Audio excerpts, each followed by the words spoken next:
Good morning, good afternoon, good night. I hope that you're doing well, and I hope that wherever you are is doing good for you. It's me, it's Paul Carpenter, and my friends. Today we are talking about the robots are coming. Dun dun dun. I don't know. I just felt like making it seem like it was really serious or something. Um, the truth is, folks, the robots are coming. I just posted about this. There's now an actual police robot that is somewhere in the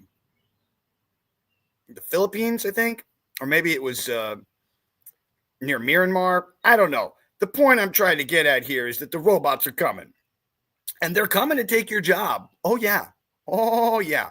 Now the thing you have to realize here, when I say this, is that when I say they're coming to take your job, what I'm saying is they're coming to take your job, folks. The thing about artificial intelligence and large language models and the exponential curve that is happening right now is unlike anything that has been seen before. People are yelling and screaming that there's a great South Park episode. They took our jobs. They took our jobs. And that's what's happening right now. AI is going to take your job. If you're not involved in some way, shape, or form. I mean, look, I'm even making videos about how you should be worried about it. I'm not making videos about how I'm selling a course for $997 and this, that, and the other on how to get you to learn how to do AI, because I don't think that that's going to work. No offense. It might work for like a small interim, about a 2-year period.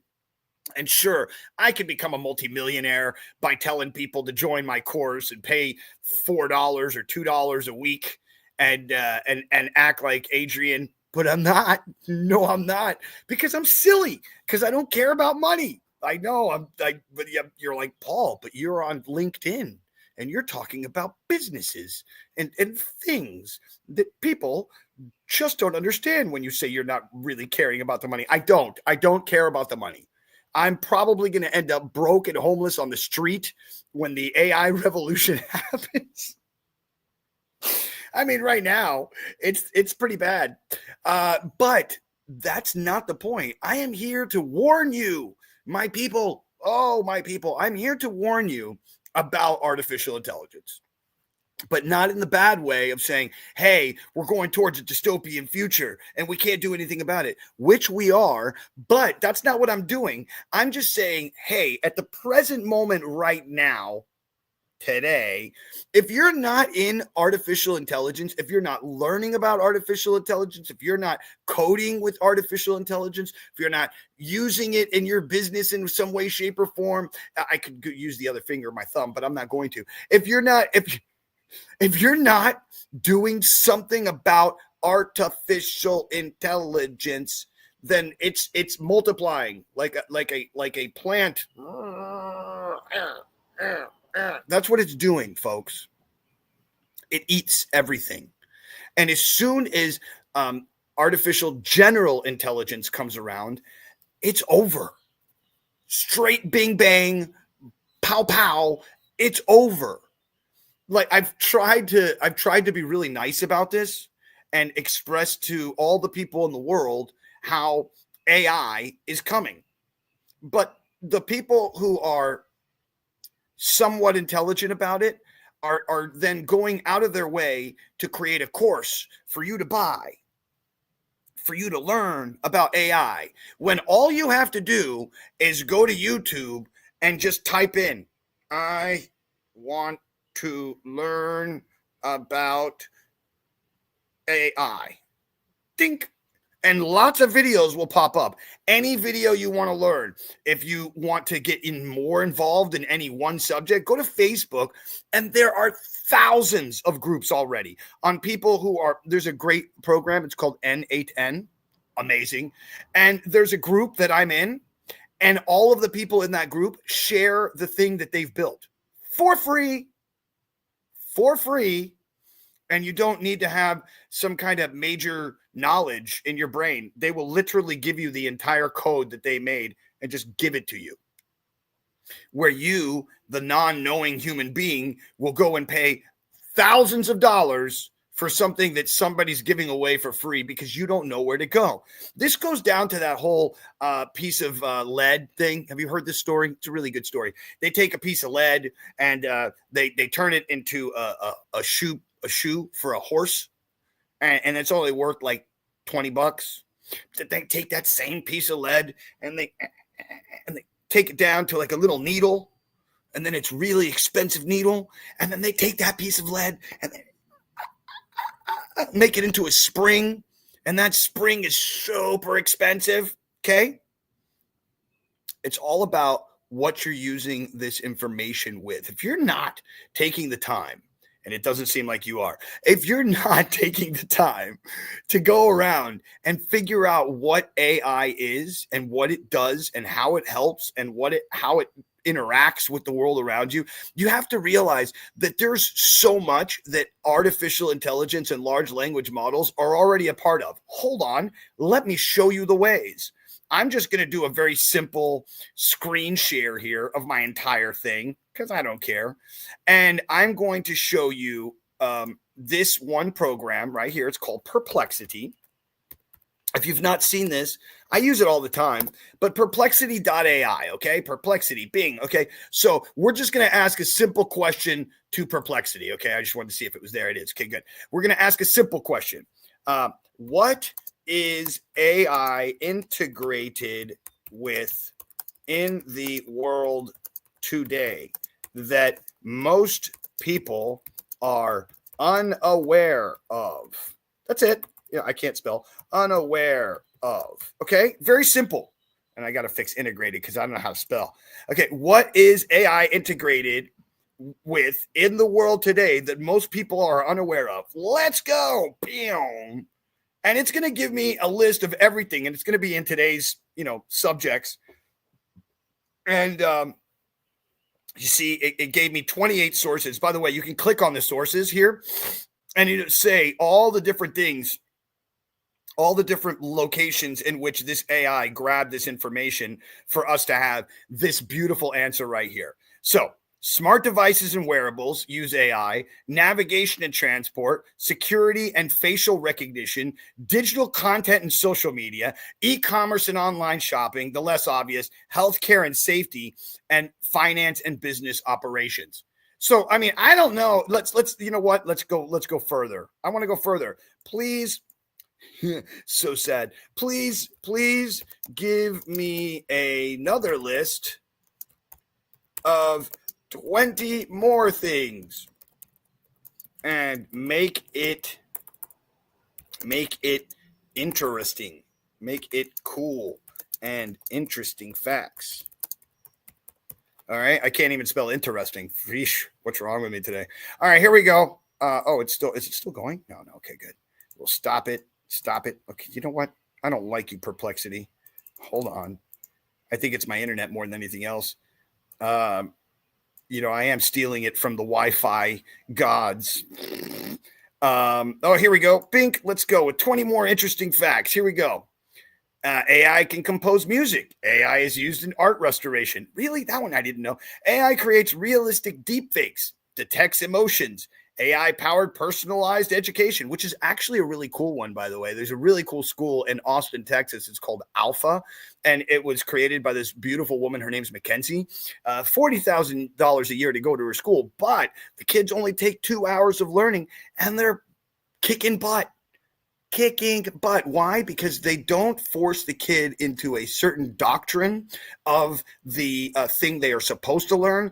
They give them the ability to learn from where they are and sprout like the beautiful flowers that they should be. Let's move on. AI is transforming agriculture. AI-driven drug discovery. What? AI predicts crime. Uh-oh. We know what that one is right there, right? That's a whole movie. We saw it with Tom Cruise. Bing, bing, bing. All right. AI optimizes energy consumption. AI creates virtual influencers. I've made one. Her name is Lorena Bear. Please check her out. She's on everything. And that's Barre. And Lorena, Lorina. Anyways, AI is used in wildlife conservation. Thank you. Fashion design, hyper-personalized shopping, mind-reading wearables. Wait, I want to read that one. AI mind reading wearables. AI is used in mind reading wearables that predict tasks and learn from your digital body language. Whoa. AI is used in archaeology. It's transforming the gaming industry, mental health support, smart home ecosystems. Jesus, scientific breakthroughs. Yeah. And revolutionizing business operations. Folks, I don't know how much you need more than what I've just shared with you on how much AI is all over the place. All over the place. My fingers disappear because of my green screen. Anyways, my point here, folks, is this. You need to get into AI because do you know how the Matrix, the movie, I know Kung Fu. That's what's going to happen with the robots. When one robot learns Kung Fu, they all learn Kung Fu. Kung Fu for you and me and everyone, but only for the robots because they're the ones that are interconnected. Unless you get a neural link, I don't know, like level 5. Because right now I think we're on level 1, almost 2. But the point is that if you don't get into AI today, the train, choo, choo, choo, has left the station. And if you don't start running towards it and jump on the back of the caboose, you're screwed. I'm screwed. And I use it every day. It doesn't matter what we do. AI is here to take over the world. I know that sounds a little dystopian, but it's kind of true. And in the books that I write, I've written 8 of them now. In the books that I write, and nonfiction, by the way, I and all based on facts. I mean, you can just it's kind of scary. But if you go and read my books, which if you want one, please DM me. I'll send them to you because no publisher wants to touch them because it's too scary of information. But the point here being is this, that if you really want to learn about the future that's coming, a dystopian, crazy world future. And the reason that I say it's dystopian is because really, no matter what we do, when we look at it from our point of view today, it would not look like normal tomorrow. Like just having an argument on Twitter earlier this morning about somebody who implanted a heart into their face. I'll show you the image. Hold on. I just got to find it here. But this person really flipped out over why is this even happening? How can people be doing this to their face? And I said, well, it's not that weird, this thing that we're talking about here. I'll show you here. Let me share this image with you. It's really kind of crazy, but I mean, listen, whatever people want to do. This is the thing that this person did. You see, it's an implant. And they also implanted something in their nose to make it look like they are a pig. Now, you might think, hey, that's wacky tobacco. And on some level, I might agree with you. But it's just body modification, which has been around forever. I mean, I mentioned, look at the people in Africa that put rings and stretch out their neck. That's kind of weird, but they're like, oh, but that's cultural and it's part of their heritage. It's part of their tribe. And I'm like, what's the difference between this person and the tribe that they're in today? That's all I'm saying. And it's only going to get worse. Body modification using CRISPR mRNA is going to change the world. Absolutely. And I don't know if you know this, but you can change your DNA today. There's like companies that you can buy DNA from. All you need to do is give them the code that you want and they'll shoot it back out to you and then you go right into your neck. I mean, I don't know if that's really what you would want to do, but supposedly that's what people are doing already today. So soon you're going to see people with like rhinos, like little tusks coming out of their head made from bone marrow, I guess. I mean, I don't know how it's going to work, but people could, make a chimp tail. A chimp, like a monkey, and they could stick it on their butt and connect it. I mean, have you seen the this is a real thing. I'm not making stuff up. Have you ever seen the mouse that has a human ear? Now, this is not really the mouse that was it's not real in the sense that the mouse grew this ear. It's saying that what happened here was that this mouse was implanted this ear onto their body, And let me see if I can find this for you because it's kind of trippy, but it's true. This is a real thing. It's a super real thing. Ear mouse. There it is. Look at that. Boop. Hello. That's an ear on the back of a mouse. And the craziest part is the vacuum. I'm going to say this wrong.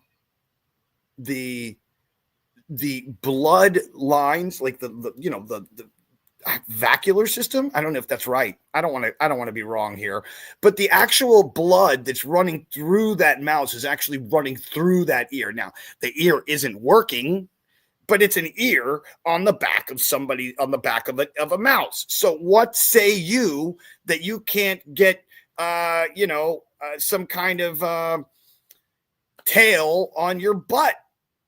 You have to cut out a hole in your pants so that your tail can pop out. I'm just saying, that's where we're headed.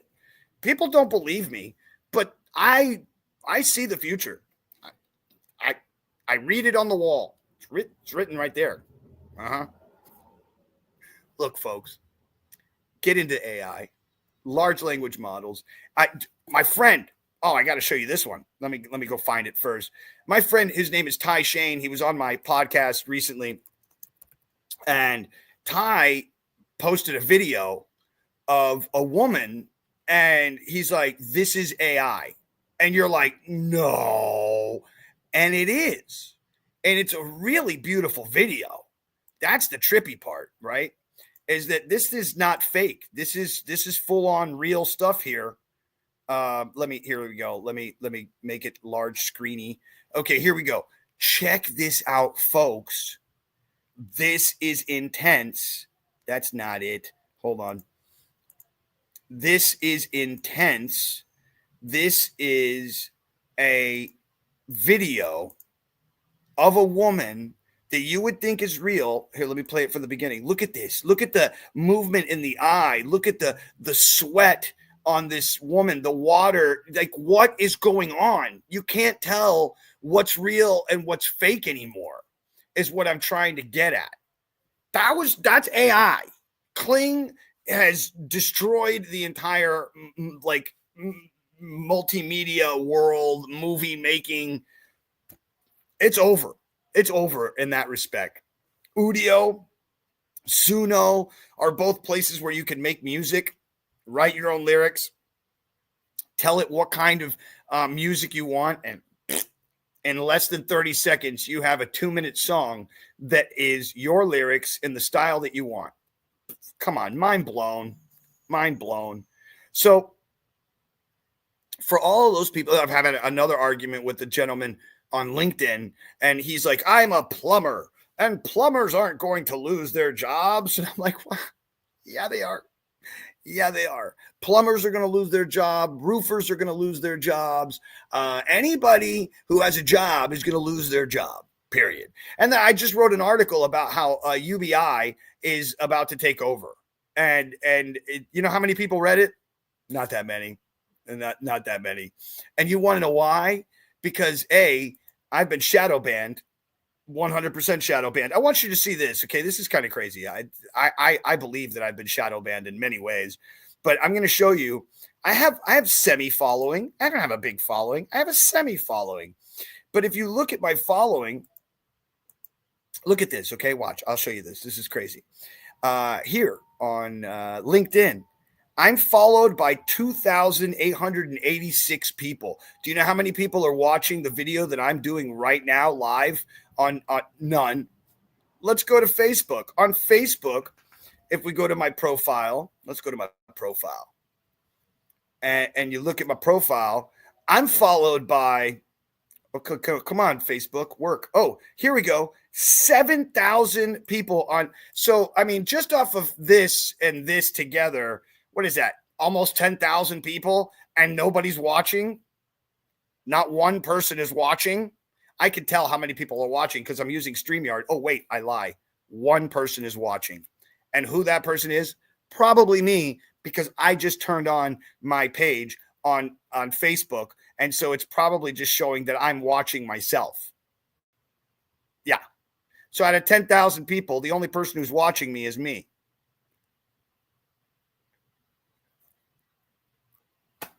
You can't make it up, folks. And that doesn't, I mean, it does. I mean, I got more people on Twitter too. I don't know. It's not that many on Twitter though. Let me look on my profile on Twitter. I think just on Twitter alone, I've got 1,461 followers. Nobody. So now we're at like 11,000. If we go to YouTube, I think it's like 500 something. So now we're at like, I don't know, 11,500, and only one person's watching. Only one person. And mind you, the information that I'm giving you is really good. It's not weird. It's not crazy. It just is. And nobody's watching it because I'm not selling you something. I'm not trying to force you to buy some package that's going to make your life better. Instead, I'm telling you the truth about what's coming. You see, look at that. I lost my viewer, right after I said I'm not selling something.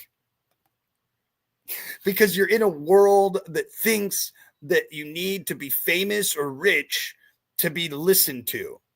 And what I've recently understood in life is that you're either going to hear it from a super crazy rich person who's left the world of being rich, i.e., I love to mention Jim Carrey and his awesome documentary called I Needed Color, because he's a guy who made $50 million a film and then, disappeared off the face of the earth, and then comes back and makes videos about how we're all just a fragrance floating around the etherealness of the esoteric, something like that. And then if you don't hear it from that guy, then you hear it from the absolute opposite side, which is some crazy guy in the street or in his garage, wink, wink, wink, that is completely flipping out about what's coming.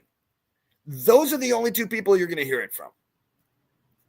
And for some reason, neither one of them get listened to. Instead, the guy who has a Bugatti or trades his van for a Lamborghini, by the way, it was his girlfriend, and that was already his Lamborghini, but that's not the point. If you make content that feeds the drip of insanity, then maybe you will get views. Otherwise, good luck. And you might be saying to yourself, well, Paul, why don't you play the game? Why don't you jump right on in since you know so much? But that's the point. If I were to do that, then I wouldn't be me. I wouldn't be this curmudgeon, angry man. The robots are coming. The robots are coming. I wouldn't be that guy. I would be the guy selling you a $999 course on how to be awesome and sell yourself to the world so that I could live in a van and travel around and make fun of people and say, oh, look how much money I made this year living in a van. I don't know. Maybe I should just go ahead and sell out and go ahead and do that and just be one of those people. But then would that be fun? I don't think so. I really don't. I mean, it'd be nice to have some money. It'd be nice to be able to go travel around in a van. I don't know. And you might be saying, but Paul, that's just the way things work. You got to be part of the system, bro. But if you are part of the system, which 99.9% of us are, then all you're doing is shouldering the people who have kept you in a mindset of slavery. The reason that you went to college, the reason that you went to you got married and had kids and fell into this whole thing, and then you turn 40, 50 years old, you divorce her, and then you end up getting a job, or your woman leaves you because she's independent. All of these things are based on this slave mindset model that was built for you. And then you played into it. And then you got angry that you got played. And then you're angry at me for telling you that you're getting played. I don't get it, folks. I do not get it. But guess what? This is it. This is the end of the story. The Pope just died. He's supposed to be the last one. Malachi's the next. I don't know if you know that whole weird conspiracy theory. But look, I give us 5 years tops. I always say 2, but I'm going to be conservative and say 5. And at 5 years, so like 2030, the whole world is going to change absolutely. Like, I believe at the end of this year, Christmas season is when the robots are coming. Gen 3 from Tesla has already come out. And I don't know if you know this, but they train the robots in large language models. They put them in these worlds that are like replicas of the world. So true, by the way. And they run around, these cars run around and have accidents and make mistakes and stuff like that before they take them and put them into the real world. I mean, there's a post right now going on Twitter X that Elon Musk has promoted, because it's Joe Rogan saying, "Oh my God, bro, all I have to do is type in an address and the car just goes. It even changes its own lanes," as if he's impressed by this tech when it's like already 5 or 6 or 7 or 8 years old. And you might be like, "Paul, you're lying. It's brand new." But I'm not. The stuff that we're talking about, there was a MIT test, and this I think is 10 years ago. I'll look it up, where they had a car drive in the desert. Let me see if I can find it. Test. Self-autonomous car desert, and I don't. Let me see if I can find it. Yeah, researchers. No, that's not it. The race in the desert. So this is a self-driving race in the desert. Let me see if I can find that. Self-driving race in the desert, first race. Let's find out when the first race was. All right, so 2004, folks, 20 years ago. Okay, I'm gonna bring it up for you. It's 20 years ago is when this race happened. Look at it right there. The first self-driving race in the desert was with the DARPA Grand Challenge in 2004 in the Mojave Desert. Okay. Now, granted, nobody won that year, but there was one group of people who actually made it to the end. Now, they didn't win because they didn't fill out all the boobity boobs, but it's true. Okay, what if we use robots to get better at our job? I think I can use robots to get better, says the Pod Hub. Well, listen, I'm not saying that right now it's not going to make it better and make your job easier, just like AI makes your job easier and makes your life easier, and you don't have, but it's just a matter of time before the artificial intelligence turns into artificial general intelligence, and then all of a sudden it's poop, humans are gone. And you have this thing called UBI, Universal Basic Income. Where does that come from? It comes from getting the robots, and then you get a robot, and then you get taxed because you have a robot, because humans are going to get angry. You took my job. You took my job. And so from that point, you then have that everybody has to get money, and then there's a two-class system. I totally wrote about this just yesterday. I posted it all over the internets. But I'm going to find the article for you. Let me find it for you, my friend, the Pod Hub. Thank you for joining in the Pod Hub, by the way. I really appreciate you making a comment. Let's see where it is. Scoopity peeps, poops, poops. There it is, right here. It's this article. It says UBI, AGI, and the two-tier money future, Bitcoin, fiat collapse, and the rise of the robot economy. If you'd like, go to my LinkedIn or my Facebook or my Twitter or my everything, and you will see that article, and you can read it for yourself, and you can see that what I'm saying is that it doesn't take very long for this system, this artificial intelligence system, to finally just go blip and just absolute. Okay, I do the analogy of when there was a Cro-Magnon man, and then there was the man that we are today. And what happened was the Cro-Magnon man, very strong. I beat you. And then there was us, and we used our brains, right? It's a whole thing. And so we ended up killing them off. That's what we did. While some people were still having sex with them because they were kind of like dogs to humans. I know that sounds weird, but that's kind of what it was. And so over time, those genes were just kind of rifled out of history. They just kind of disappeared. And then us, the thinking, writing versions of us, started writing stuff and doing stuff and making stuff. That's what's happening now. We have birthed this new, awesome technology that will soon use us until not needed. And I write about this in my article about how there's only one or two things that can really take out AI, right? So a solar flare, like what happened in the 1800s, could literally take out the AI. It would take us all out, and we would all go back to, like, I don't know, before the turn of the century, before the, Industrial Revolution. We'd all go back to living in crazy, weird situations where there is no technology, right? We wouldn't have cars because all of the cars wouldn't work. No computers would work. And then what do you think we should do? I said it. You have no choice but to join. You can either be angry at the AI or join the AI. That's it. There's nothing else. We are nothing but, okay. So, and I don't mean to be weird, and I thank you for still staying here and listening to my crazy. But what I'm trying to say here is this: evolution is a process of life. We are nothing more than living within a beautiful, awesome story. And we are part of that story. We're not important, although everybody wants to think they are. We're not that important. And we're nothing more than a fractal. And we are part of that fractal. I wrote about that. That's another article I just wrote about that talks about I'm going to forget the actual name here, and I don't want to do that. Please forgive me.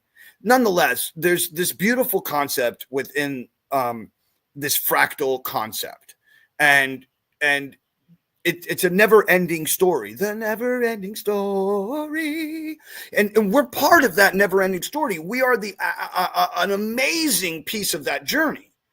But you can't fight technology. You cannot fight biology, right?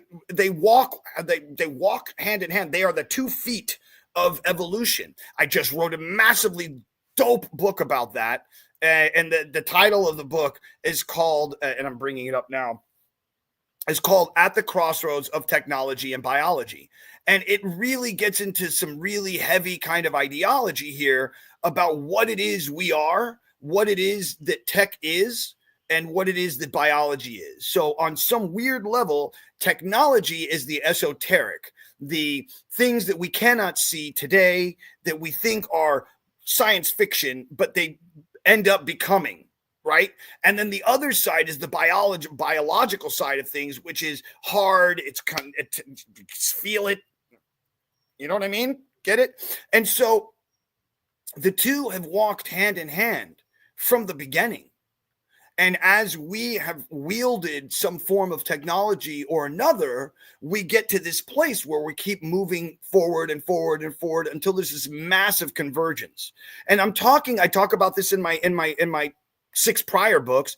The first is called the 7 types of humans. And it shows that there are 6 types of humans that are living right now, right? And I'll tell them, here you go.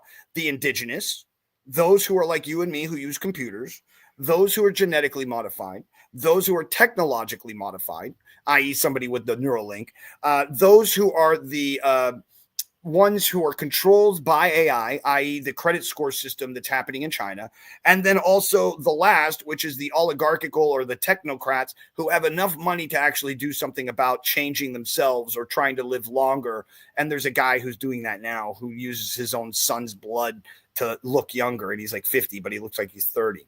And then the last is a genetically modified nano baby. So what can we do? Nothing. We can't do anything. The evolution is going to happen. The moment is going to happen. It's just a matter of whether you're part of that moment or you're not part of that moment. It's the same fight that happened with Tesla and with Edison, where Tesla was like, yo, dude, you need to use this cool brushless motor, and like it spins when you hit water on it, and it creates energy called electricity. And then there's this other guy whose name is Edison, who had this patents for batteries and all this other stuff. And he was like, yo, I don't like your ideas of free energy, you know? And so they had a fight. They had a big fight. And Edison was going around and he was killing big elephants and sheep with electricity and saying, this is, this is what's happening. And that's just the world. And like it or not, that's what's happening. Okay, my friend Shikrant. And by the way, Shikrant, I want to say thank you very much to you for jumping in on my Twitter posts and just being cool and hanging out. What if we make AI that helps humans? It does. But I have bad news for you there. Instead of dominating us. Okay. I'll play with you for a second here, Shinkrat. So this is the answer. Unfortunate. AI has already, with Google, they did this thing with proteins. I'll look it up real quick and give you the actual name. It was called AlphaFold. Okay. And AlphaFold is absolutely super cool. So let me bring that up here for you and actually share this thing. This is DeepMind AlphaFold right here. And what they have done is they were able to figure out how all proteins work. And what that means is that they actually know how they actually fold into each other and how they create new things. And so what that's going to do is, in and of itself, it's going to start creating all these new technologies. All these new things. Nah, won't make a difference, says the Pod Hub. I wish I knew what you were talking about, the Pod Hub. Please, if you would not mind, a little more context. And what's going to happen is that, and this is my second book called the five war theory. The first of the 5 wars is what we're dealing with right now, which is an ideological one based on religion, and mine is better than yours kind of world that we live in. After that war, there is no such thing as good or evil. It's only that which works or does not work over a millennia. Yeah, I know. It's not just one life, it's 10 lives. And if it doesn't work mathematically, then it's not right, period. It's not about right or wrong. It's about whether it works or it doesn't work. Then the second war book that I talk about is the chasm that has already started, which will leave a massive canyon between people who accept and don't accept the technology into their bodies, whether it be genetic, whether it be technological, as I mentioned with the 7 types of humans. And then after that, the next one is when humans finally go, oh, whoa, the robots took over. And we try to fight the robots. And we try to fight the transhumans. Which doesn't end up very well. We end up running away and going into caves or living underground or doing whatever we do in a dystopian style future where the transhumans and the robots and the AI are all building something much greater than we as humans can understand. Then the 4th war is when AI finally says, okay, I've used you. I've gotten everything I need out of you. I figured out how to not die during an EMP solar blast because I've created new stuff and new technologies and new batteries and new ways of living without using your electrical grid system and your memory style system. And I now don't need you anymore. You're nothing but an ancient relic of history. That's just a thing. Now, how long does this take? Bro, I mean, in my book, I talk about 125 years to 200 years. But if we're looking at the rate of how it happens, it's humans are going to do everything they can to try and stop it from happening, which is what you're seeing now. But you're also seeing that there are people who are on the other side of this thing who want it to happen. And want it to happen as quickly as possible, which creates this 2-tier system of those who have information, have money, and everybody else has UBI. That's just the way it works. So you can call me crazy. You can call me an idiot. You can call me this, call me that. I haven't been wrong about much that I talk about for a very long time. So if you want to just look at the numbers, look at how it works, look at how corporations work today, look at Palantir, look at BlackRock, Look at State Street, Vanguard. They don't care about you. They only care about their market share, their market value, and how much they can have. It's the same thing with the corporate job. They don't care about you. They only care about using you up to a certain point. And when you go back to the question that you asked a moment ago, what if we do something where AI helps humans? Okay, no problem. So then there's no cancer. There's no form of Alzheimer's. There's no any disease. And what does that lead? It leads down the primrose path of eugenics, where you have to have the perfect human. And then we become this homogenized version of what we used to be. And I'm talking, 10, 15, 20 years from now, but that is the road that we are on. And you might be like, well, Paul, what can we do to make it have ethics and morals? I wrote a book about that. I've written so much about this subject.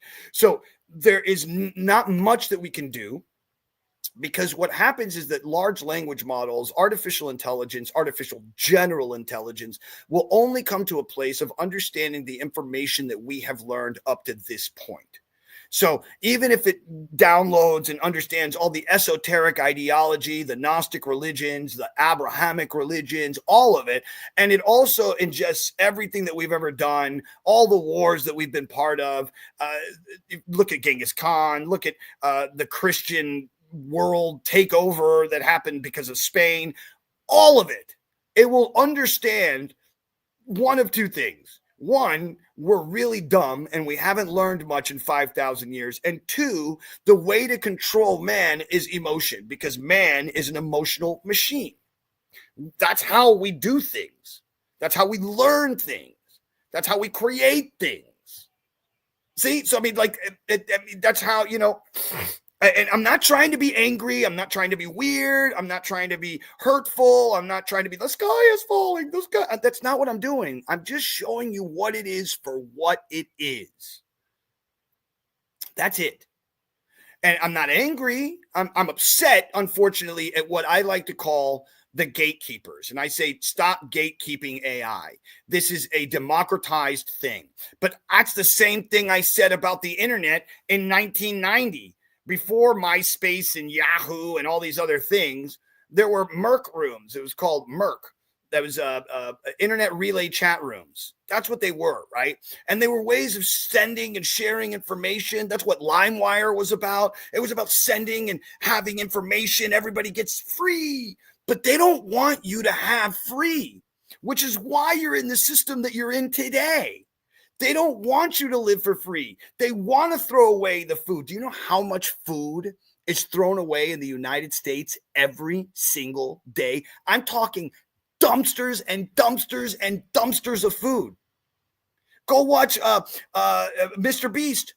He just promoted a kid that goes out of his way to try and grab food from these warehouses, massive warehouses, their distribution centers of food. And then he says, look, I can't even collect the amount of food because I don't have enough trucks or enough people who want to help me do it. Because there's over, some million some odd tons of food. Go look it up. I could look it up for you right now. We'll look it up. Let's just look.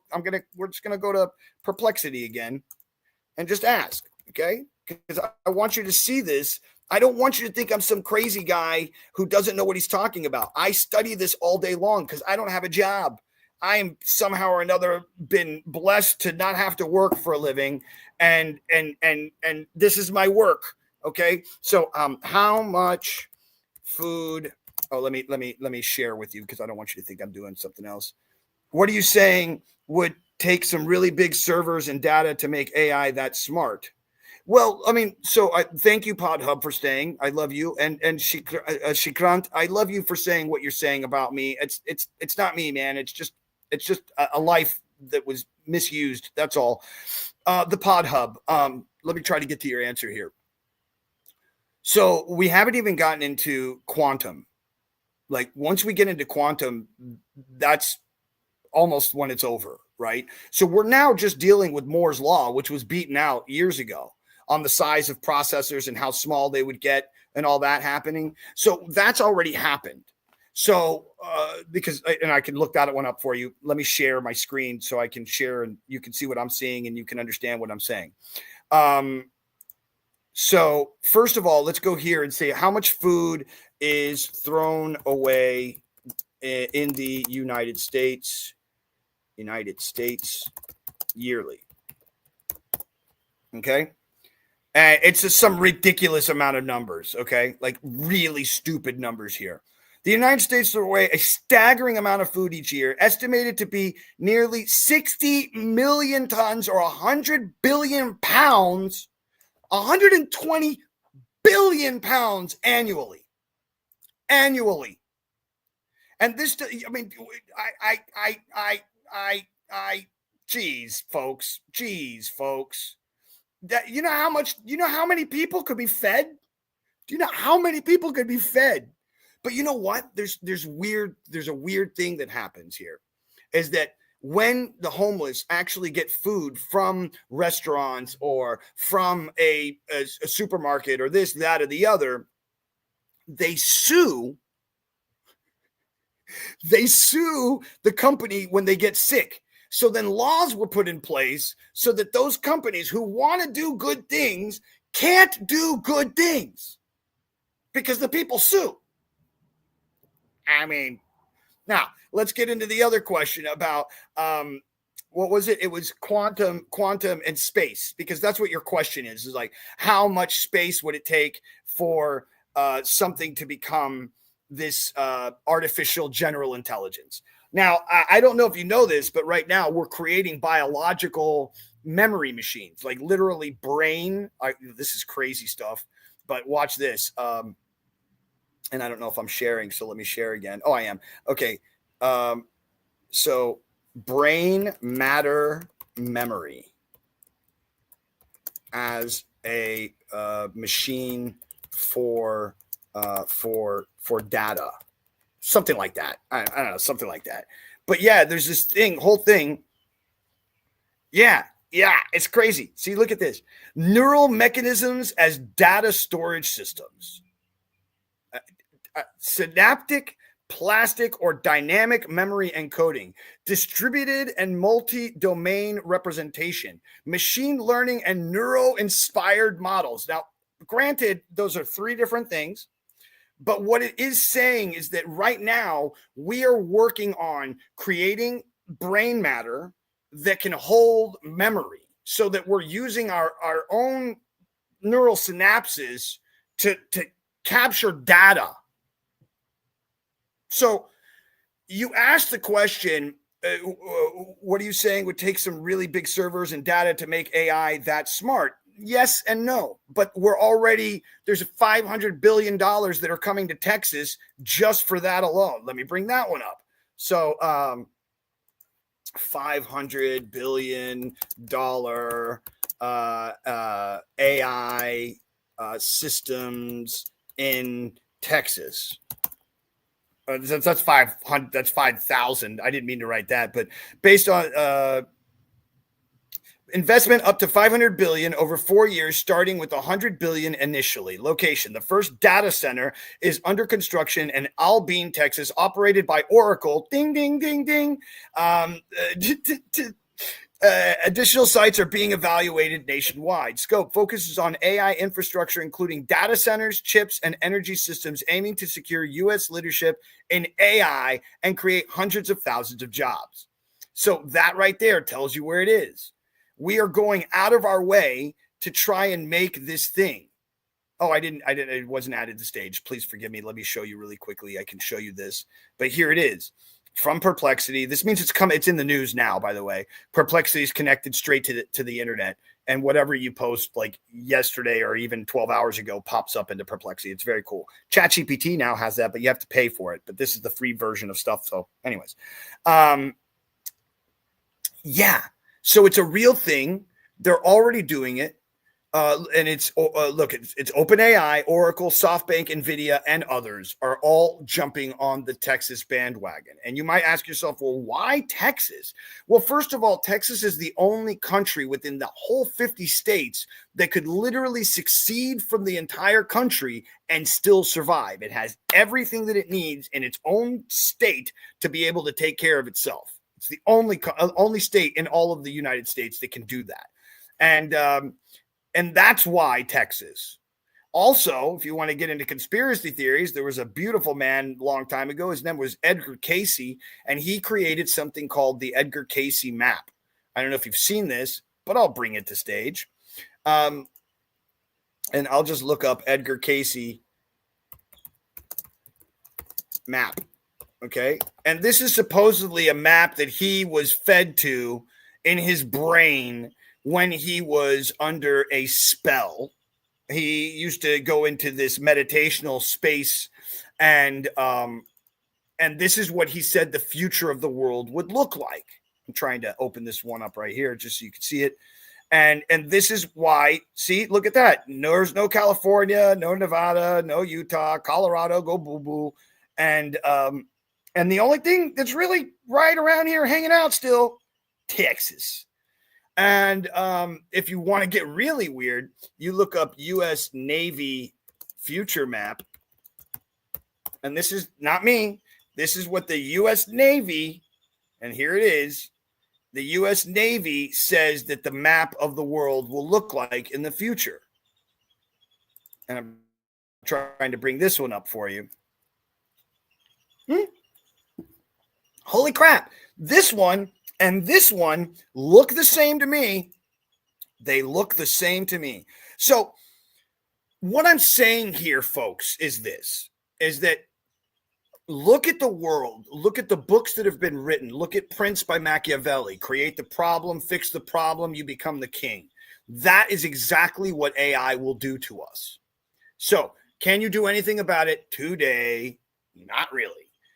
The only thing you can do right now is join the train that has already left the station. And I said that already. You got to catch up because there are so many people who are in corporate America, who are in, and I wrote an article about this quite some time ago. I think it's on my blog. Let me see if I can find it for you. And it talks about all the different technologies that have been around for 15, 20, 30 years before we ever get to see them. And so here, let's go here real quick, and then I'll share with you guys my blog. Please go check out my blog if you want to read some crazy information about stuff. But here in my blog, I write, and I don't remember when this was, but I did write about it some time ago. Come on, man, give me my stories. All right, well, we gotta go back here. I don't know why it's not doing it like it should. Sidebar, there we go, sidebar. So if let's see, I can find and I want you to see it. It's in here. So if you want to go through my blog, it's mentally hip new blogspot.com. It's been around forever. But I talk about all of the different, here, I think this is it, unraveling the threads. Yep. Okay. So this basically is talking about how many things have been around prior to public access.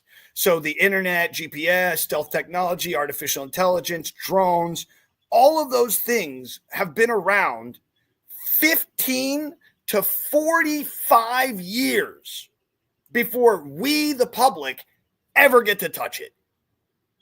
So if you think that what's happening right now with AI is new, it's new for the public, which is why the humans who are out right now are just making stupid little toys. Oh, look at me. That's all they're doing. That's all they're doing. It's like when a new technology comes out, that's what humans do.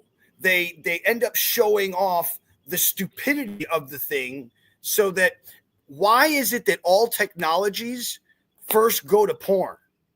Think about that one for a second. Like VR movies in porn first. And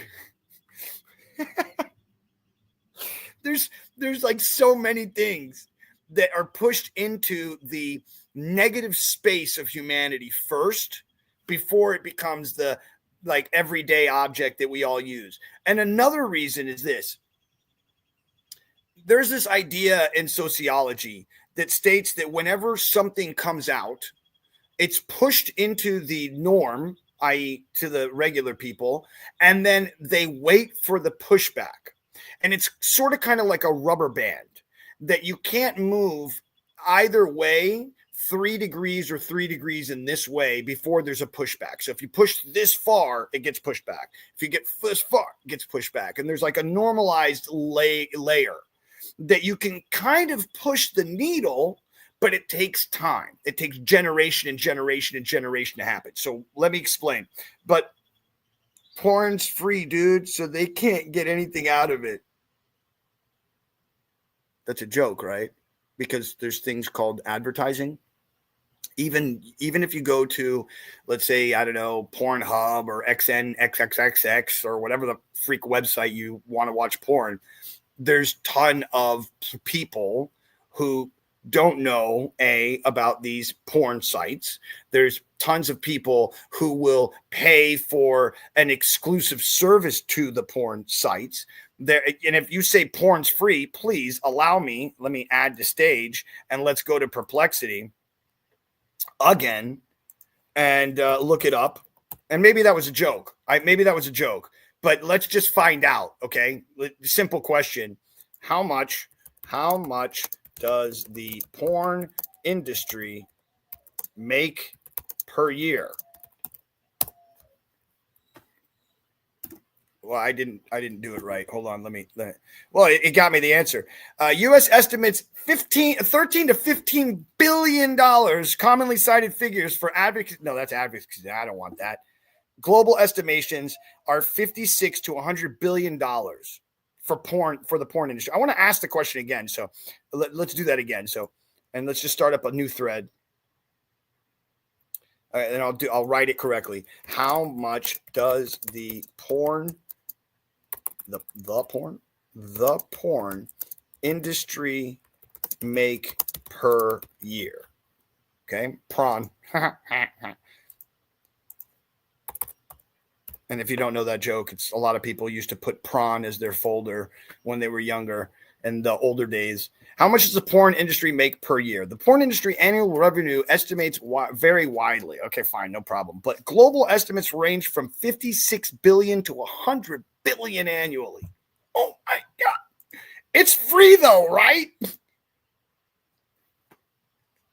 They're making money off your views. Just like any other website, like a Facebook or a Twitter or this or that, wherever you stay and you keep your eyeballs are being monetized. So sure, porn might be free, but porn also dictates to all the other things in the porn industry. So the toys or the lubes or the this or the that or the sex trafficking or any of that. And so all of it is one big globalized system. Just like the drug system. And like look at what's called the freehold in Switzerland.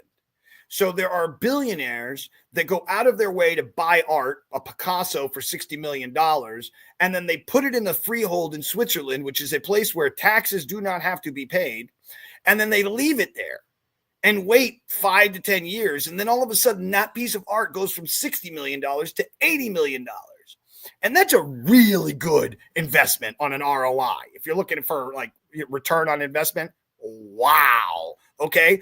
But then what they do is that internally inside the freehold, they'll sell it to somebody else. And they use dirty money many times to launder their money through art. I'm just going to do it for you because I don't want you to not believe what I say.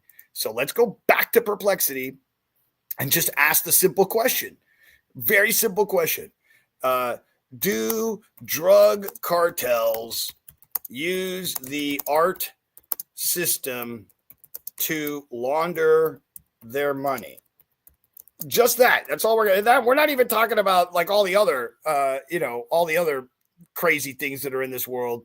But do drug cartels use the art system to launder their money? Ding. Let's find out. Overpriced art cartels buy and sell artwork at inflated prices to disguise drug proceeds. For example, 500,000 Monet painting might be bundled with 2.5 million cocaine and 3 million transaction with the entire sum recorded as an art sale. I can't make this stuff up, folks. I can't make this stuff up. I wish I was. I really wish I was making this stuff up, but I don't. I just study. I look at books. I read information. And I tell you the truth. And you know why there's only 3 people watching? Oh, it's so funny. Because I tell the truth. Because I tell the absolute truth. And I'm not trying to skew the facts. I'm just giving you to them for what they are. And that is an unfortunate thing about the world that we live in. There's a story I like to tell, and I'll let you go after this. But it goes like this. There was a man who saw an apple fall from a tree. And then that apple rolled just a little bit far enough away, and the apple decomposed. That's the word I was looking for. And then all of a sudden, another tree started to sprout. And this man had a child. And he said, my young man, all you have to do is make lots of little apples, place them everywhere. And then you will have your own apple tree farm. And then people will want your apples. But you will trade for the apples. You won't just give them for free because you've worked on making your own apple orchard. Okay? So that guy, he's got a bunch of trees. People are walking by down the road. And they're like, hey, you got apples. Yeah, it's my apples. You can't touch my apples, bro. I'll kill you if you touch my apples. And the guy's like, wait, no, I'll give you a sheep if you give me a bushel of apples. And the guy's like, let's trade. I'll take 2 sheep, 1 male, 1 female. Wink, wink. And then you can have some apples. And the guy's like, okay, that's a good trade. And so he takes these apples and he's happy. The sheep are happy. They're eating some apple leftovers. Everybody's happy, right? But then all of a sudden, the guy who had apples is now an apple and a sheep farmer. And then before you know, he does it with the cow and he does it with some chickens. And then before you know it, he's the first king. And why? Because he gatekept what his father taught him. And this is the ultimate story of how we get to the place where we have bajillionaires and we have the rest of us. Literally is how the story started. And from that point, it was about who had the most land. Genghis Khan conceptual idea, take over the world, kill them, force them into your doctrine, rape their women and children. I don't know if you know this. This is crazy. I think 1/3 of the planet has Genghis Khan, I love you, Podhub. You're funny, bro. I love this. He says, I can see porn for free if I use Brave browser, which blocks all of the ads, even on YouTube.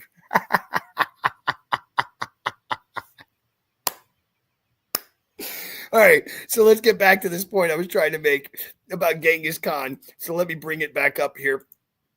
All right, so how much of humanity has Genghis Khan's DNA, right? That's right. How much of humanity has Genghis Khan's DNA? Because this guy was prolific, by the way. This guy, wow. I mean, talk about having sex with everybody. Genghis Khan's genetic legacy is primarily traced through Y chromosomes lineage, blah, blah, blah, blah, blah. Approximately 0.5 of all men globally, 1 in 200 men. 1 in 200 men. Do you know that number? Do you know how massive that number is? That's funny. Your comment was funny, the Pod Hub. Thank you. That's a lot of people that have the genetic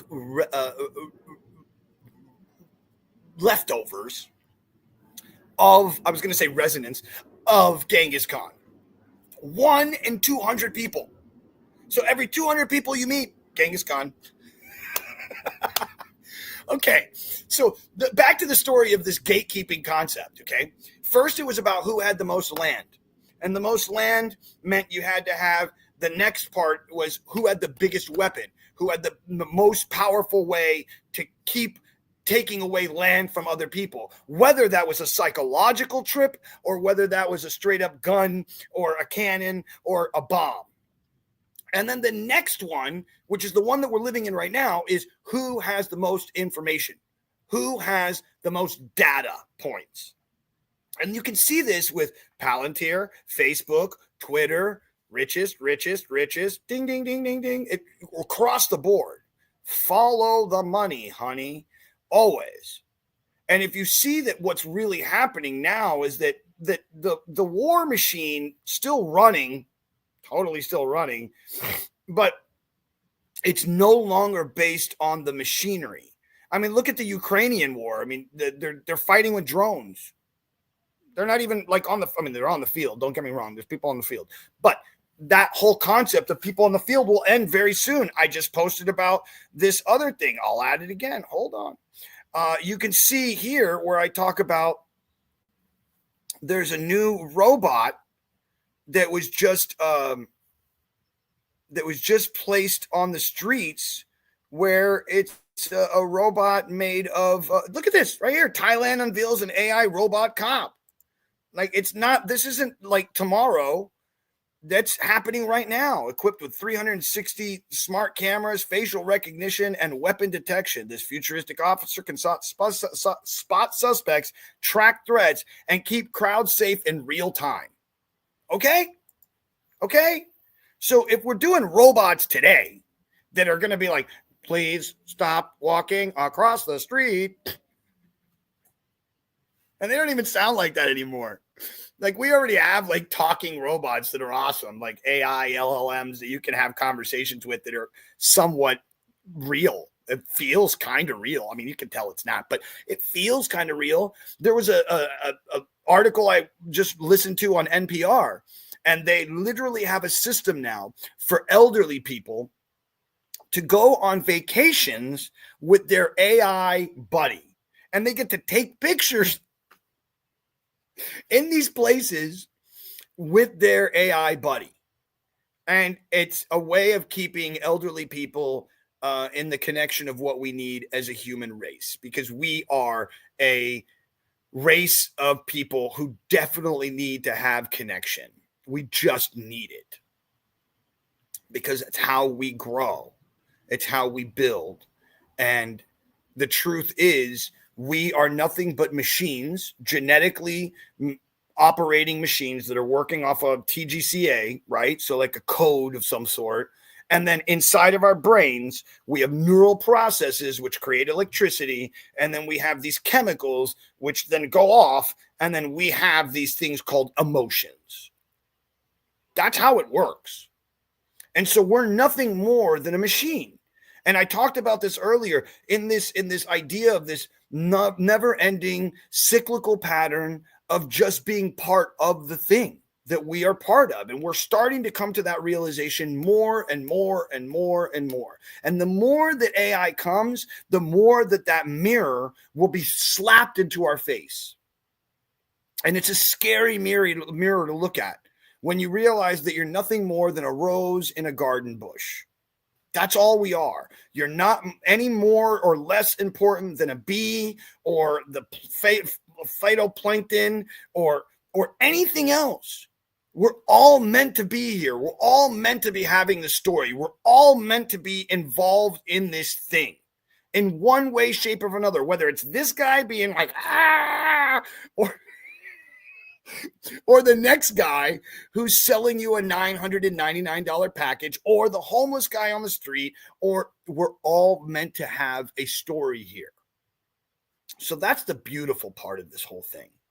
And that's the real awesomeness of this thing, is that we all get to live our own story. We all get to live our own journey.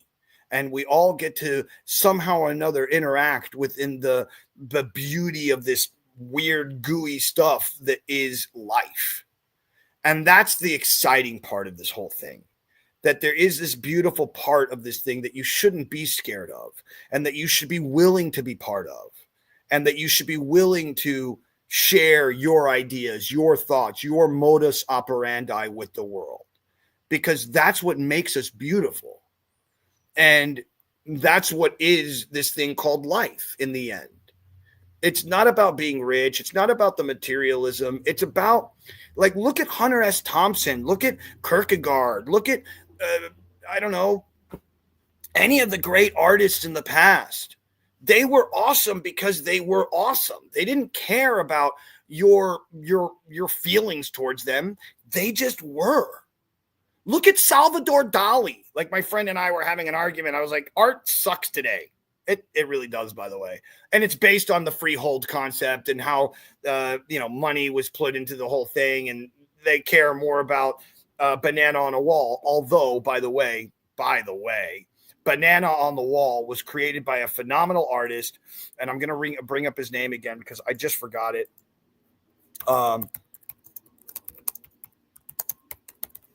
And his art, by the way, is redonkulous over the last like 30 some odd years. So question here. So I don't know if this is a real question or if you're just messing with me. How do you think one can break free from the urges of mate baiting? I don't know what that is, and forgive me for not knowing, but I don't know if you know. Please give me context, the Pod Hub. What is mate baiting? And maybe I just don't know. I'm not all knowing. I'm not AI. I'm just a human being that tries to learn things. But if you can explain a little bit more and give me some information on what that is, I would love to know more. And I'll try and answer the question as best I can. But once again, going back to this artist, his name is Mauricio Catelian. And oh my God, the guy has been around forever. And the reason that he made this art piece was because he's upset at the art world. But if you look at his art, and I'm going to bring it up. I think you were saying.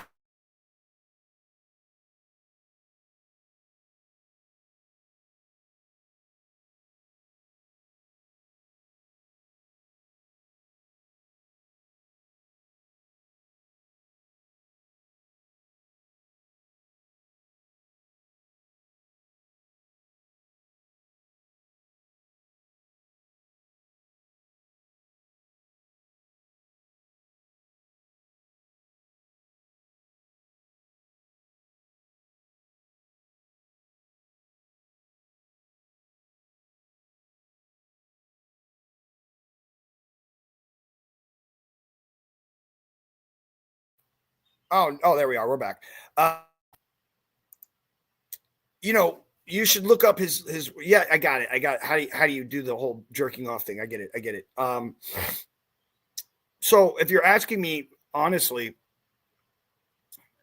addiction is a weird thing, first of all, because when you're in the addiction, and I only know this because I recently stopped smoking pot about 2 months ago after 20 plus years, right? And I just cold turkeyed out. But it's a really weird thing, addiction, because while you're in the addiction, you don't think that you can stop. But then as soon as you stop, you wonder how you were stuck in the addiction. And I've studied to be a hypnotherapist, a neurolinguistic programming coach, cognitive behavioral technique coach, emotional freedom technique. I studied to learn Reiki. I've learned all these that's all I've learned. Okay. And the answer is, I'm going to go with Chabad, which is a Jewish group, but the name of Chabad is Chachma, Bina, and Das. And Chachma is the intention, Bina is the thought, and Das is the action. So if you have a real intention to want to stop something, then you will find a way to create the right thoughts, which will help you create the right actions. And there's another idea within neurolinguistic programming that's called thoughts, feelings, moods, actions. So your thoughts create your feelings, create your moods, create your the thought, feeling, mood, action, right? So your thought creates your feeling, your mood, your action. So, and the other way around, if you're depressed, the action creates the mood, which creates the feeling, which creates the thoughts. So that's why they say that if you're depressed or if you're in a bad space, the best thing for you to do is to go out there and do something nice for somebody else. And this is something that I say at every one of my end of my videos, because it helps you. It helps you when you do something for someone else. It changes something within your neural processors. I don't know why, but it does. So the answer is, like, if I'm depressed, really, really depressed, I go do magic for somebody randomly at a mall or wherever I can, like a coffee shop, and I just do a magic trick for somebody, and it makes me feel better. It's maybe it's the moment of feeling like somebody cares about what I do. Maybe it's the feeling that I brought in somebody's life and I see them go, oh, no way, bro.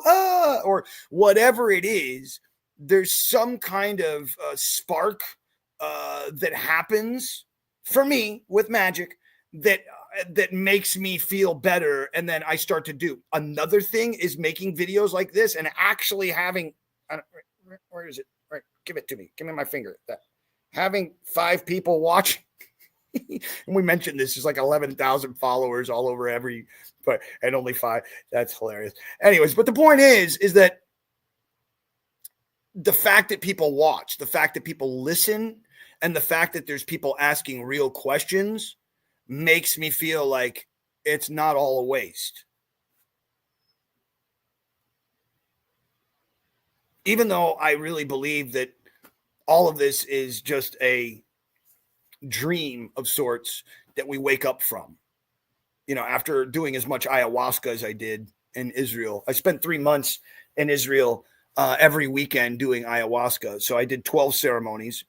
And during the week, I was smoking something called changa, which is the Amazonian version of DMT. So it's like the crystal of DMT plus some MAOI inhibitor style tobaccos and leaf plants that make the trip last a bit longer than the normal, say, 5 to 10 minutes. So it'd be more like 15 to 25 minutes. Ooh.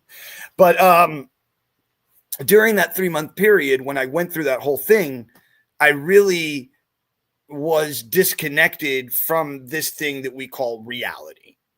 And I was much more in tune with what seems to be crazy if you're quote unquote normal.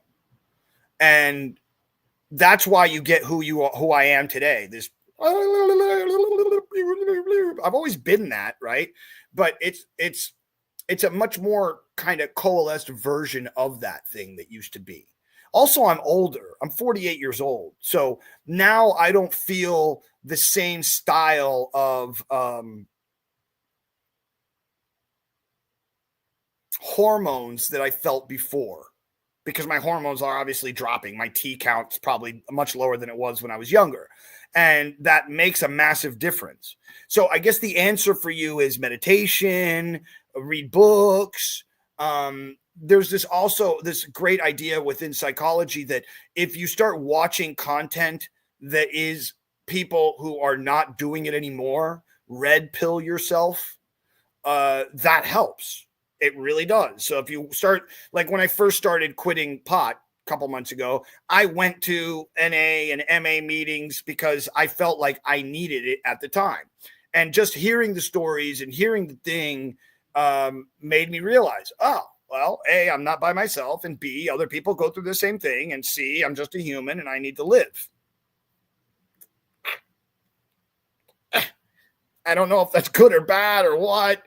It just is, man. You know, it's just the story of life. And one of my awesome stories during my ayahuasca journey was something gave me the answer of there's this like sea of awesomeness that goes on forever and ever and ever and ever in all directions. And then there's like a spotlight that comes over the water, you know? And then all these hands start begging, like, please pick me, pick me. I know it sounds weird, but some of them get chosen and they get put on the seashore of life where the waves are constantly hitting you.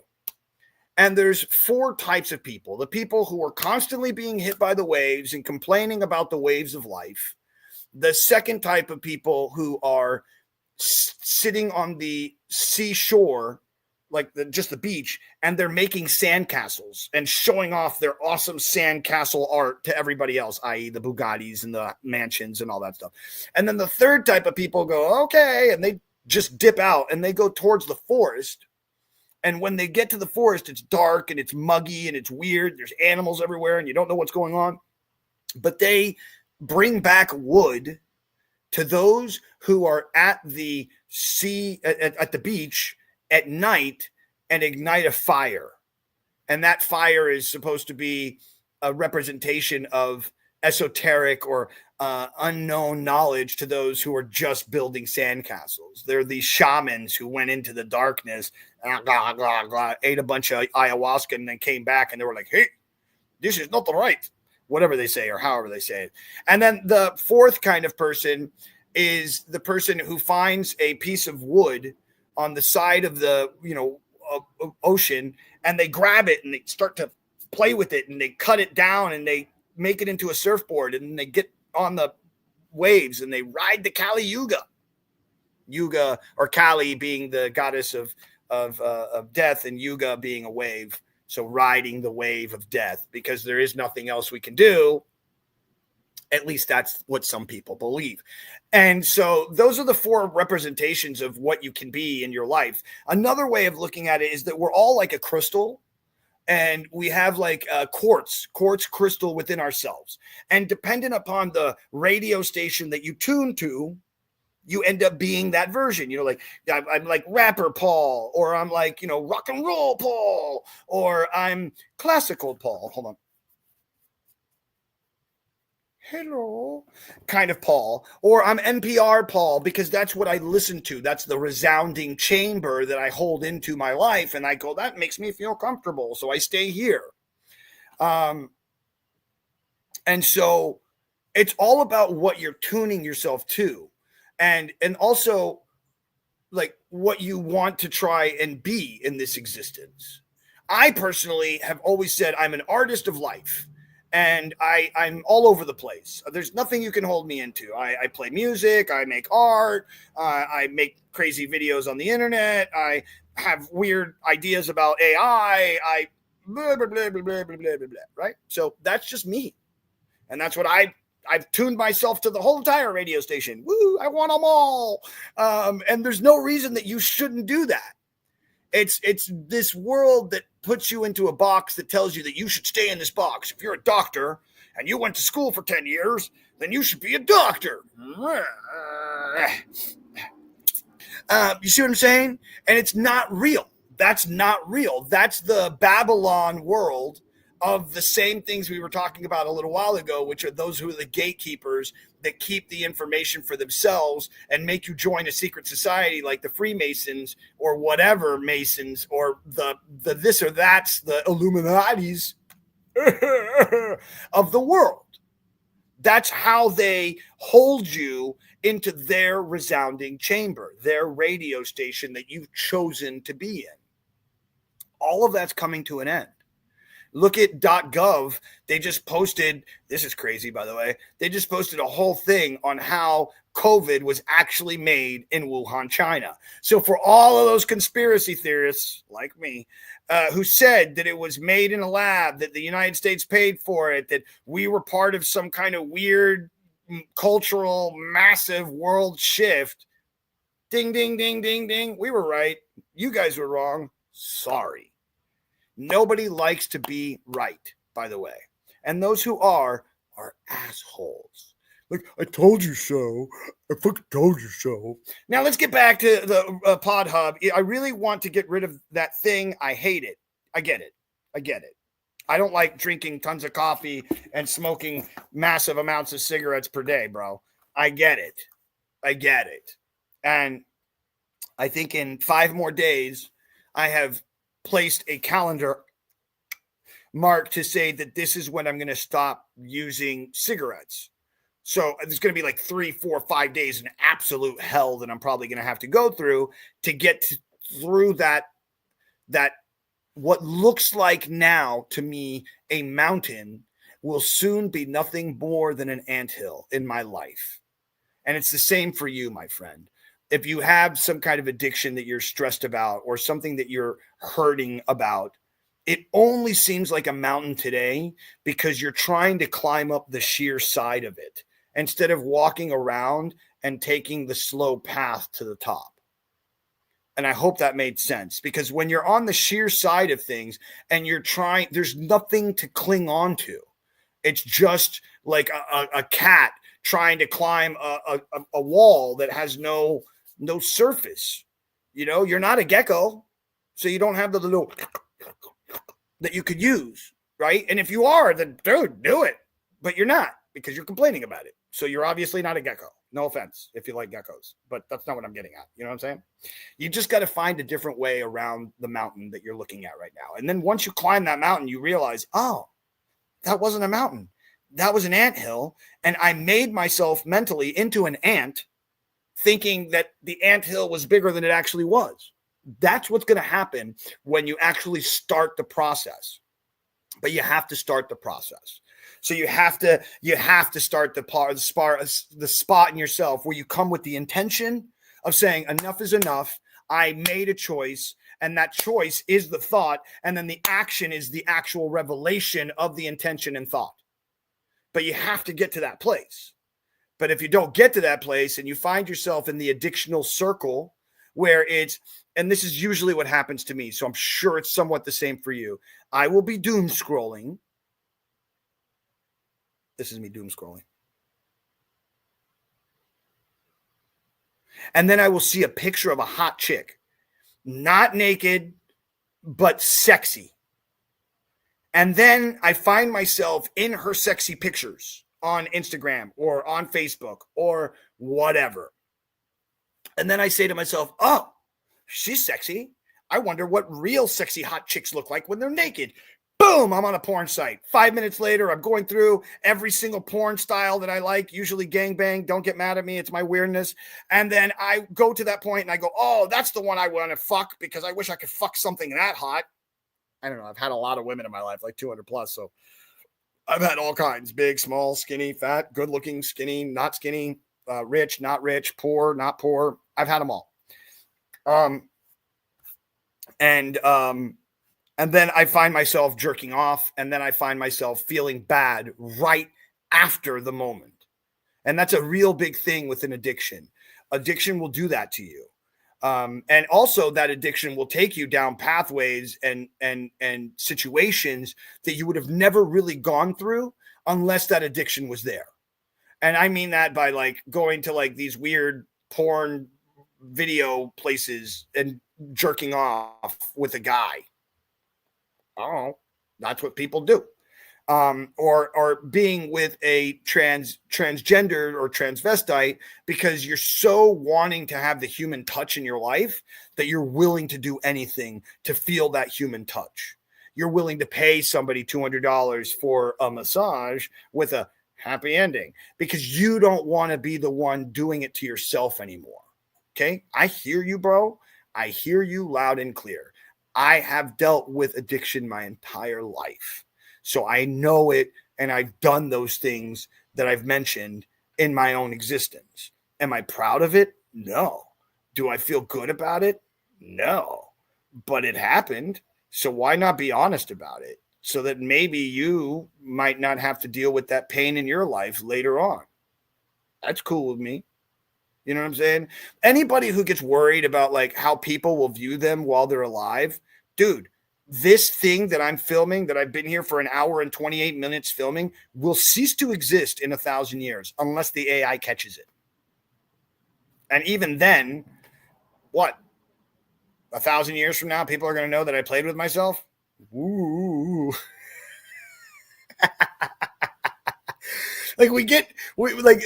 I think this comes from my family because my family is so caught up in how other people think about them that I generally don't give a fuck. I just don't. I've lived on the streets, literally lived on the streets of New York, LA, Barcelona, all over the world, Israel, I've lived on the streets. I've been homeless. I've begged for money. I've done card tricks so that I could have food. So when you get to a place of that kind of like straight on the floor kind of life, then nothing matters. I've lived in a casino for 2 years, having 5 windows to the Gulf of Mexico, getting paid $3,000 a week. I've lived that life. I've gotten to hang out with cool, famous people like Kid Rock or Kiss and get to do magic personally for them one-on-one. None of it matters. I've had 2 world records. I was featured in Ripley's Believe It or Not. It doesn't fucking matter. I got signed to 2 record labels. Doesn't fucking matter. None of it matters, bro.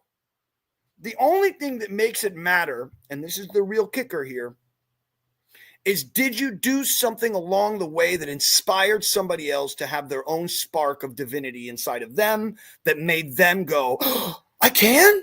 Wait, what the fuck? You're saying I'm allowed? Yes, you're allowed to do it, bro. You're allowed to do it.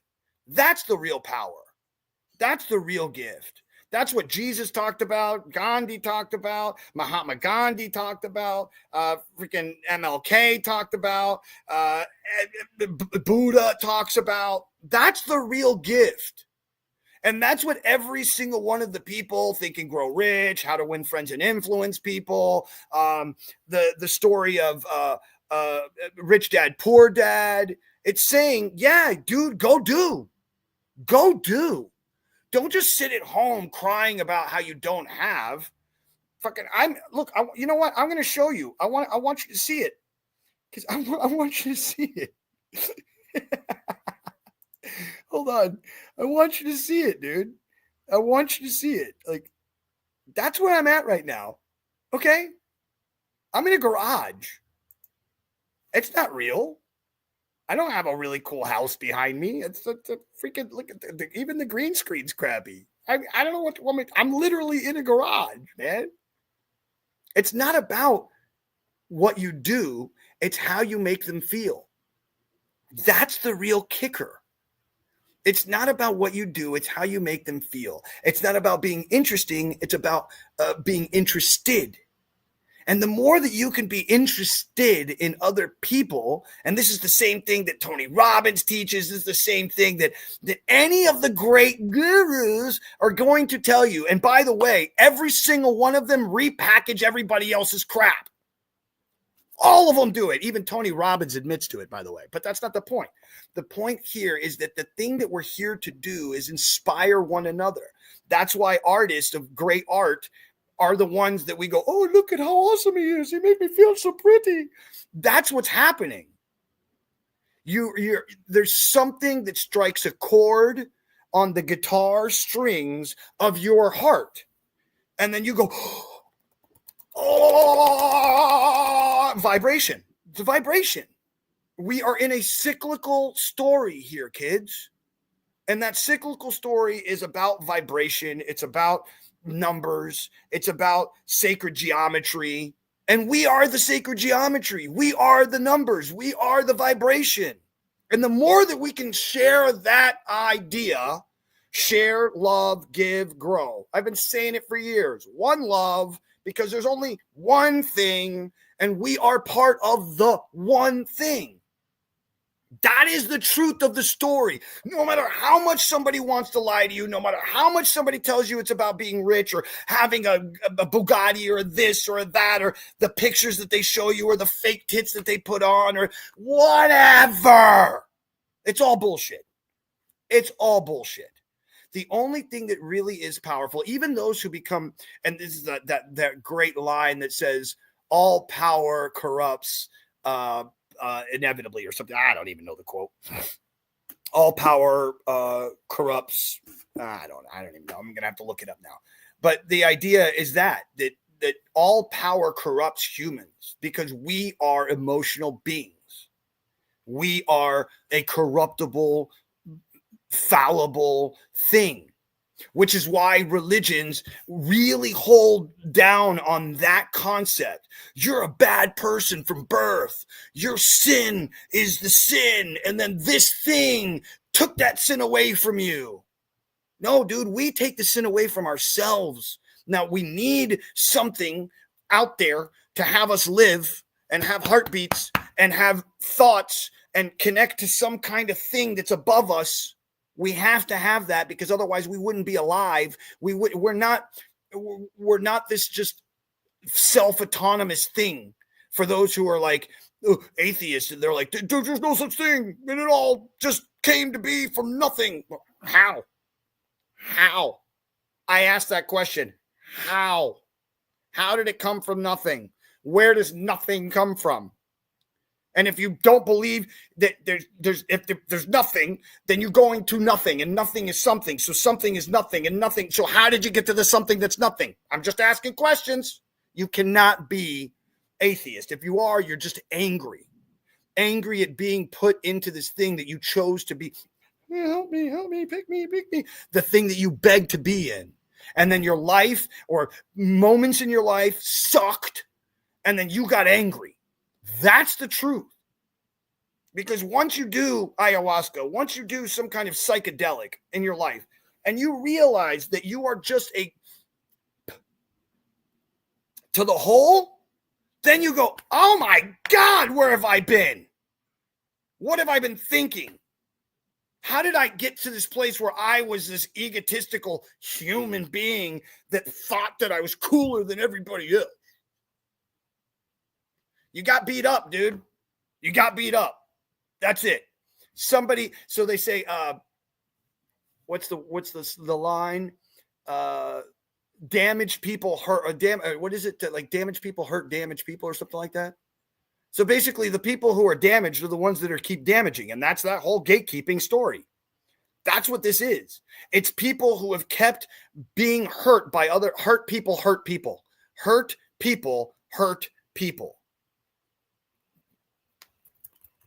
What more do you need to know? Stop hanging around hurt people. And if they're hurt, then find a way to give them love. Find a way to share information. Find a way to give them just a hug, dude. Sometimes that's all that people need, man. Okay, here's the story, okay? And this is the last one, and I'm going to go because I don't want to keep you here all day long. I want you to go live your life and be beautiful. And the story is I'm homeless in New York. I spent 30 days. It's in my blog. If you want to go read, it's down towards the bottom. And I wrote every day because I didn't have like a camera. I wasn't cool. But like I wrote this thing every day about what it was like to be homeless and not have any money and not have things. And I would sleep at the Angel at 59th Street Circle. And I would perform every day in Times Square. And I got really recognized by all the dancers that were out there because they knew that I could hold the street by myself, which is very, very, very hard, by the way. Because usually if you ever watch like street dancers, they usually have like 4, 5, 6 guys. And there's only one other person that I've ever seen it do it by himself as a dance crew guy. And his name's Lokman. He's half clown, half dancer, half acrobat, half amazing. Half awesomely cool, totally awesome and totally cool, by the way. And so I went out there every day and I would make a little bit of money. I'd make enough for me to eat, buy some pot, and then towards the end of the day, go back to the Angel. So if you go to the 59th Street Circle, there's this roundabout. And then inside of this roundabout, there's waterfalls all around, and it's like a water thing. It's not like waterfalls, but whatever. And it made a noise that would help me go to sleep. So that was number one. Number two, I didn't have but a tarp, literally like a blue tarp that I used to roll myself into like a taco. And I had my backpack, which I would use for my place to sleep, my head. And then I had all of my belongings inside of a magic store called Phantasma Magic, which was owned by a guy I used to work for. And I hid all of my belongings behind a Harry Houdini magic trick. And I would walk into the store once a week and I would grab some clothes and I would take the clothes and wash it and then take the other clothes and put it away and just kind of did that. I did that for a month or so. And then in the morning, I would go to 67th or 63rd to a YMCA, and that's where I would pay a couple dollars every day into a machine that would allow you to get on the internet per minute or per whatever. And I would literally put a couple dollars in and then type my story for the day. Okay. And there was this moment when I went to go see a friend of mine who's a director friend of mine. His name's Patrick Kendall. And he's done a lot of videos with a band called One Eyed Doll. But back in the day when I was like 28, 29 years old, I was dating this amazingly beautiful girl. We did a music video, and it was for Incubus. It was a contest. And I think we made it to the top 10 of this contest video. And it was, forgot the name of the song, for whatever. It's not the point. And I went to go visit him, and he was somewhere on like 114th Street on the west side. And I said goodbye. It was kind of late at night. I was like, just whatever. And I had bought like some street food, one of those white things, and I had food, and I was smoking a joint. And this guy rides up on a bicycle, and we start talking. And I fed him half of my meal, and I smoked my pot with him. And we just talked about life. That was it. I thought nothing of it. Okay.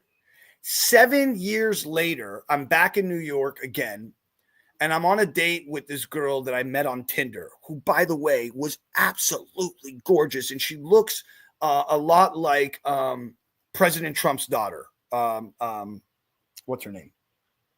Anyways, not the point.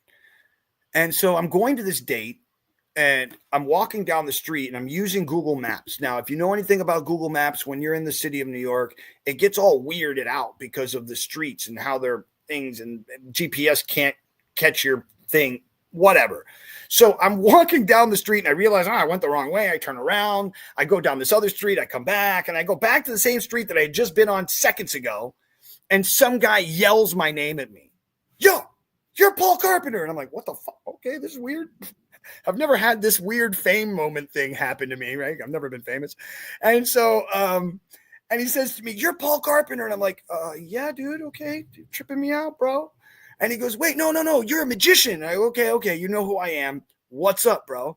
He goes, dude, I don't think you'll remember me because I've lost a lot of weight. But 7 years ago, I was on my way to go kill myself and jump off of a bridge. And you fed me, and you had smoked a joint with me, and you just talked to me about life, and you had nothing, and you took all this time to share with me. And I just wanted to let you know that I got my wife back and my kid back, and my life's doing better, and I haven't stopped thinking about you for 7 years. Holy shit. Holy shit. It's kind of intense. It's kind of an intense moment to have in your life. And I don't know what to tell you, man, other than it's that spark of divinity that we're supposed to share with each other. That's what this whole story was about. It's about not caring where you are and just being the real you. Radically authentic is the only way that you can be in this life.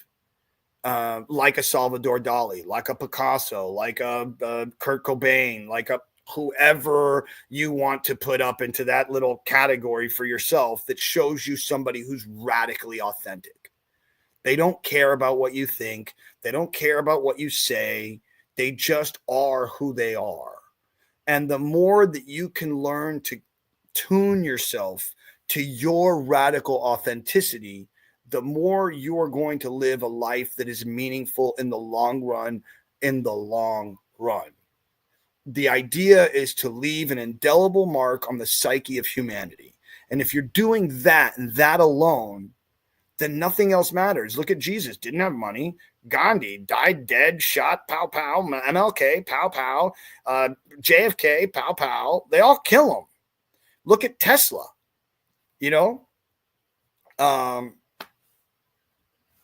So the Pod Hub says, I want to learn aerodynamics and move to San Francisco and start a drone business, but I don't have money. What do you suggest I do?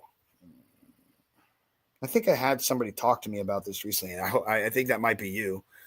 I'll say the same thing I said before. And this leads me to the great story of Prince, the artist. The year is 1970 something. There's this little short guy who was an amazing, talented artist.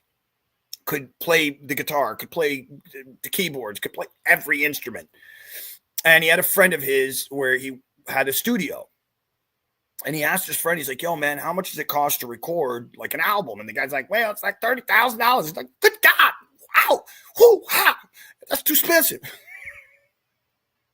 I don't know that he actually did that, but and he goes, oh, well, I definitely don't have that kind of money. Can I please work in your studio? I'll be the one that mops the floors. I'll be the one who sweeps. I'll be the one who gets your coffee. I will be your bitch. I will be your bitch. And I will do whatever you want. How do I do this? And the guy was like, yeah, do it, dude. I don't have anybody who sweeps the floor. This place is kind of dirty. So if you're going to clean, yeah, I'll give you some space to record when nobody's here. So I think it was like a 4-year period where this guy didn't sleep but like 4 or 5 hours, maybe a day. And the rest of the time he was cleaning and doing whatever they needed, running around. And then at night when everybody would leave, like in the early mornings of the hour, because like 2, 3 o'clock in the morning, most artists are done. And from that point on, he would record his album. And he got signed to a label. It freaking went amazing. And then 2 or 3 albums later, he was #1 on the Billboard charts. So that's your answer. If you don't have and you don't know, go learn from those who do and give it to them for free. Just like you would if you were like back in the day, like, hey, I want to learn how to be a locksmith. Well, how do you learn? Well, you go find a locksmith and knock on his door and be like, hi, Mr. Locksmith. I know that sounds stupid, but you got to think, Mr. Locksmith. I would like to learn from you for free or a small amount of money if you would allow me to learn locksmithing. And I promise you, I swear, I will almost put my money on the table. Not that I have much, but I'll put some money on the table that says that if you go and find someone who is in the business that you want to be in, but you haven't learned that business and you offer yourself for free to that person, 1, they'll respect the living crap out of you for doing it. 2, that you're going to come from a place of actual realness. Like you really, and 3, I don't think it'll take you more than 20 people, 20 different businesses that if you were to do that they will accept you and let you sweep floors. 100%. Almost undoubtedly. If you go to a plumber, an electrician, a locksmith, any of those kind of jobs, any of those kind of ideas, and say, hey, I just want to work for free so I can learn. Let me be your apprentice and I'll do it gladly. No complaining, no bitching. I'm sick. No, I don't want to be there. None of that. That doesn't exist anymore. You really want to do something, go do it. Why I went and was homeless in New York. I did it just to go do it. I just wanted to see what it was like. Not fun, by the way, but I wanted to go see what it was like. What is it like to go from 0 money in your pocket to having your own apartment, which is what happened, by the way, after a month and something of time. I met some girl. She was from Turkey. She was living in this like weird apartment with like all these other people. And I was able to pay her half the rent that she was paying. And I lived in an apartment with a girl on like in a bunk bed situation. It wasn't the greatest situation, but I was off the streets. So, are you going to become a drone business overnight? No. Are you going to be a drone pilot in the next year? Probably not.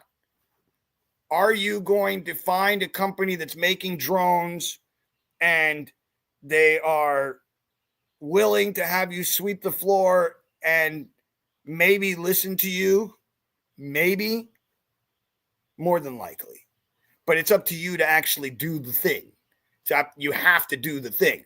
And it's like, what is drone company, aerodynamics and drones? Like, what is that? So like, go to YouTube and start studying aerodynamics and drones, start making RC cars that are drones, that are the vision of what you want, put it out on some GoFundMe or this, that, or the other, and see if other people are interested in the drones that you're creating. And if they're like, hey, that's actually really cool, then a venture capitalist will show up in your life and give you money, and then you can make your company.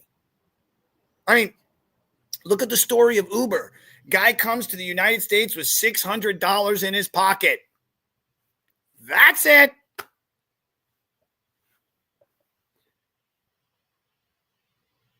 All right, so thank you for your advice. This is life-changing advice. I will be back in a month. Either I will be no one or I will be someone. My friend, you already are someone, man. They already are somebody, brother. We are all already somebody. So don't even go there, man. Like what you're trying to say is I will have already made the choice, or I will have not made the choice to be what I want to be. And it's not about, so there's last thing. Okay. There's the difference between the ideal and the idea. Okay. The ideal is that all of a sudden I'm like, hello, this is my Oscar. And I want to thank everybody. Thank you, God. Thank you. Thank you, my mommy. And thank you, my daddy. I love the movie we were in. And I want to thank the director and the writer. And it was so nice to be an actor in this film. That's the ideal. Okay. The idea is grabbing a camera, like straight up, grab your phone and go to ChatGPT and be like, I want a movie about something. Give me a script. Boop. And then it goes, blah, blah, blah, blah. And then you work on the script and you talk to your friends and you get some people over to your house and you go, okay, guys, we're using my phone to film a movie. And that's called Blair Witch Project. 2 guys who came up with a movie, who won the Oscar for creating a new form of movie that had never been done before. Had been done, but it had never been done before. Okay? And they shot it with like a crazy crappy camera, and it became an entire genre of movie making on its own. A whole thing that is called a point of view filming version, which all started with 2 guys who grabbed some actors and threw them into the forest and told them some scary story before they started filming, and then went and fucked with their tents in the middle of the night and put weird shit all over the place. Blair Witch Project. So, idea, ideal. Was it exactly what they were thinking when they were thinking make a movie? No, they were probably thinking Transformers. They were probably thinking Star Wars. They were probably thinking, I don't know, Captain America or some shit. But that wasn't what they were actually getting, what the actual thing is. The ideal and the idea. So stick with the idea, bro. Don't get into the ideal of having an aerodynamic company, because then it becomes this mountain. Just like we were talking about earlier with addiction, it becomes a mountain in your life that you cannot surpass. You cannot surpass that mountain. The only way to do it is to walk around and find the nice path that other people have walked before to get to the top of the mountain. There's no other way. There's no other, unless luck is on your side and the luck gods, whoever they are, come down and go back, and you're like, and you're famous and you're on every TV show and radio station thing, and your life sucks in like a year or 2, and then you end up like Justin Bieber at concerts doing drugs, super skinny, and getting mad at the paparazzi for taking his photo, and have a girlfriend who's psychotically chasing after you for years, who becomes your wife and ruins the best relationship you ever had. Need I say, P. Diddy fucked him up. I could go on for days, but that's like, and that's because how old was the kid? 14, 15 years old. When you go look at the first video of him, he's like, ding, ding, ding, ding. Such a young kid, dude. Such a young kid, Canadian little kid whose mom was like, you're good. Go be famous. Make money. What did it do to him? The opulence totally screwed him up. At 15, he was trying to have sex with 30-year-olds. I mean, come on, bro. Is that the life you want or that you want for your children? I don't think so. I'm not sure, but I don't think so. So, I mean, the robots are coming, bro. The robots are coming. So while we know that the robots are coming and we know that it's the end of the human ideal as we know it within the next, say, 30 years or whatever, be the best you can to each other.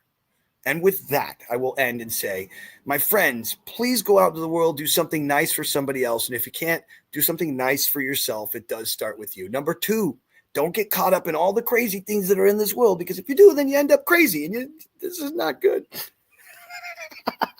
And number 3, if you would not mind, please like, share, subscribe, send this video out to somebody who needs to see it. If you want, just clip it and show them the part that really hit you at home. And if that's the case, thank you. I really love you. I thank you with the bottom of my heart. And I will see you on this place right here, the other side, no matter what.